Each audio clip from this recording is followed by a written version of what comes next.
These pearls of wisdom are brought to you by Carl Johnson and members of the Oyster Bay Church of Christ, located at 1044 Shadeville Road, which is 4 miles east of Crawfordville, Florida. The other Benjamin Franklin. When a great leader of God's people dies, there's a need for someone to step into the hole and continue the task of leading the people of God to the promised land. Joshua filled the void when Moses died by leading the Hebrews to their successful conquest of Canaan. During the American Restoration Movement, Alexander Campbell died, and a man named Benjamin Franklin grew to take his place. Now, this wasn't the same Benjamin Franklin with a key and a kite in an electrical storm. This was a descendant and a namesake of that great inventor. This Benjamin Franklin was one of 8 children raised on a farm in Ohio. He was extraordinarily athletic and an excellent marksman with a rifle. In 1833, his family moved and Franklin met and married his wife, Mary. At that time, none of his family had the slightest interest in religion. Franklin was fun-loving, mischievous, and profane. One day, Samuel Rogers moved his family into their county. Rogers opened a school and began to preach in the schoolhouse. Eventually, Ben Franklin's father, Joseph, agreed to meet with Rogers to study the Bible.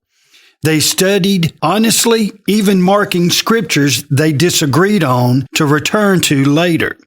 Before long, the Franklin family, including Benjamin, was baptized. Benjamin's conversion filled him with an eagerness to preach. Due to his limited education and poor grammar, his prospects were dim. The preacher John Longley encouraged him, but was also his biggest critic. Longley noted mistakes in his speaking and worked to help him improve. Despite early handicaps, Franklin channeled his enthusiasm and energy into Bible study. Franklin gained fame as a debater and editor of the American Christian Review, which was the most widely read Christian journal by the end of the Civil War. As editor, Franklin became the voice of opposition to innovations in the church.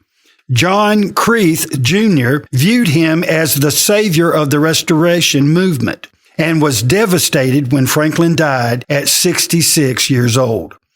Reflecting on his own life before he died, Samuel Rogers observed that if he had done nothing more for the Lord than just converting Benjamin Franklin, he would not have lived and worked in vain. Not everyone can step in and fill a void left by some great leader of God's people. Everyone, however, can fulfill the role played by Samuel Rogers. Rogers was not the powerfully influential leader Benjamin Franklin was, but he gave us Franklin.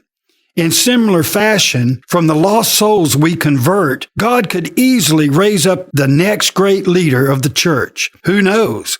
Maybe you were placed in such a place at such a time as this to share the gospel so that we will not have lived and labored in vain. If you enjoyed today's Pearls of Wisdom and would like to hear more, just go to our website, oysterbaychurchofchrist.org, or visit us in person at 1044 Shadeville Road. Our worship services are at 10 a.m. Sunday morning and 1:30 p.m. Sunday afternoon.